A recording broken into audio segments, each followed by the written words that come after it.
Covid संक्रमण इस सदी की सबसे बड़ी महामारी है। इसको लेकर लगातार प्रयास किए जा रहे हैं। कोविड-19 को लेकर स्प्रे, इनहेलर और वैक्सीन मौजूद है, लेकिन अब प्रयास किए जा रहे हैं कोरोना को लेकर टैबलेट बनाने को लेकर।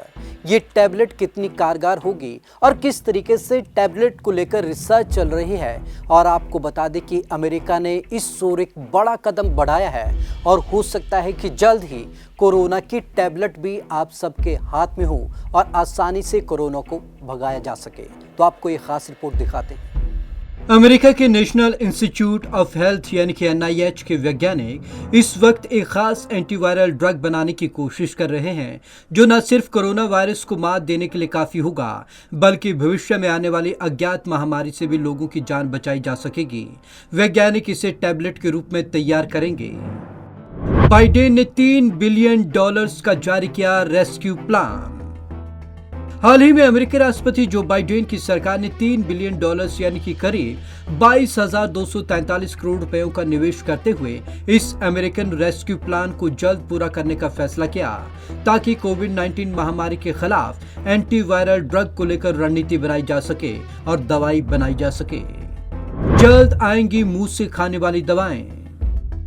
डॉक्टर एंथनी फाउची ने कहा कि भविष्य में ऐसी दवाएं आएंगी जो मुंह से खाई जा सकेंगी। इनमें कोविड-19 से बचाव मिलेगा, साथ ही लोग गंभीर संक्रमण या मौत से बचेंगे। इन दवाओं को आप आराम से घर में रखकर खा सकेंगे, क्योंकि किसी भी बीमारी के लिए गोलियां सबसे बेहतरीन दवाएं होती हैं। निवेश का बड़ा हिस्सा रिसर्च और निर्माण में होगा खर्च।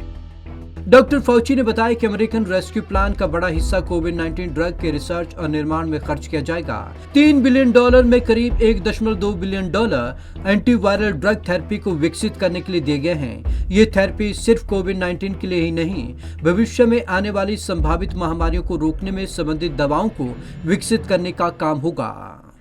पॉपुलर साइंस की रिपोर्ट के अनुसार फाउची ने आगे कहा है कि किसी भी दवाई को तैयार करने के लिए बहुत लंबी रिसर्च होती है। ऐसे में जब हम भविष्य में आने वाली महामारी की रोकथाम के लिए दवाई बनाने की बात करते हैं, तो दुनिया के बेहतरीन वैज्ञानिकों की टीम इस पर काम करती है। वैज्ञानिकों को उम्मीद है कि इस दवा को जल्द ही तैयार कर लिया जाएगा। एंटीवायरल ड्रग के विकास में नहीं मिली कामयाबी। अब तक जितना भी पैसा एंटीवायरल ड्रग के विकास में लगाया गया वो कम पड़ गया। यहाँ तक कि FDA से मान्यता प्राप्त रेमडेसिविर दवा भी फेल हो गई। उसे उतनी सफलता नहीं मिली जितना कि वैज्ञानिकों को उम्मीद थी। ये दवाएं इतनी आसानी से नहीं बनती जितना भी आम लोग सोचते हैं, क्योंकि ऐसी महामारियों से बचने और उनके इलाज के लिए काफ़ी ज़्यादा रिसर्च की ज़रूरत पड़ती है। अगर कोई दवा नसों के जरिए दी जाती है तो वह और मुश्किल काम होता है। थेरेपीज के लिए रुपयों की हो गई कमी। रिजेनरॉन कंपनी द्वारा बनाई गई मोनोक्लोनल एंटीबॉडीज भी इंजेक्शन के जरिए नसों में डाली जाती है। अगर ये कोविड संक्रमण के पहले लक्षण दिखते ही दिए जाएं, तो डेल्टा और कैपा वेरिएंट से बचाव संभव है। अच्छी थेरेपी वो होती है जो कोविड-19 के संक्रमण को शुरुआती लक्षण दिखते ही ठीक कर दे, लेकिन ऐसी थेरेपीज को लेकर अरबों रुपए की जरूरत होती है, जिसकी कमी हो गई है। संक्रमण से बचने में ये 2 दवाएं कर सकती है मदद। दी न्यूयॉर्क टाइम में प्रकाशित रिपोर्ट के अनुसार 2 दवाएं बनाई गई जो कोविड-19 संक्रमण से बचाने में मदद कर सकती हैं। पहली दवा AT527 है, जिसे आर्टिया फार्मास्यूटिकल ने बनाया है। इसे पहले हेपेटाइटिस C को ठीक करने के लिए बनाया गया था। प्राथमिक स्टडी के अनुसार यह दवा कोरोना वायरस से लड़ने में मदद कर सकती है। दूसरी दवा PF07321332 है। इसे फाइजर ने बनाया था। फाइजर ने इस दवा को सार्स के इलाज के लिए बनाया था, जिसे बाद में कोरोना वायरस के संक्रमण से लड़ने के लिए अपडेट किया गया। फिलहाल फाइजर के रिसर्च इस वैक्सीन को गोलियों में बदलने का प्रयास कर रहे हैं। इसमें समय और पैसा दोनों लगेंगे।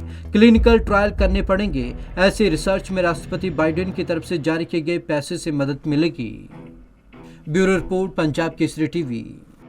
फिलहाल इस महामारी ने यह साबित कर दिया कि हमें वैक्सीन की जरूरत ज्यादा है, वो भी प्रभावी वैक्सीन की, क्योंकि अब तक 100% का दावा करने वाली कोई भी वैक्सीन बाजार में उपलब्ध नहीं है।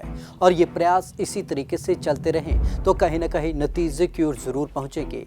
यानी कि टैबलेट और स्प्रे पर भी अगर ज़्यादा रिसर्च होगी तो ये आसानी से इस्तेमाल होने वाले साधन हैं, जिसके चलते कोरोना पर आसानी से आम आदमी भी काबू पा सकेगा।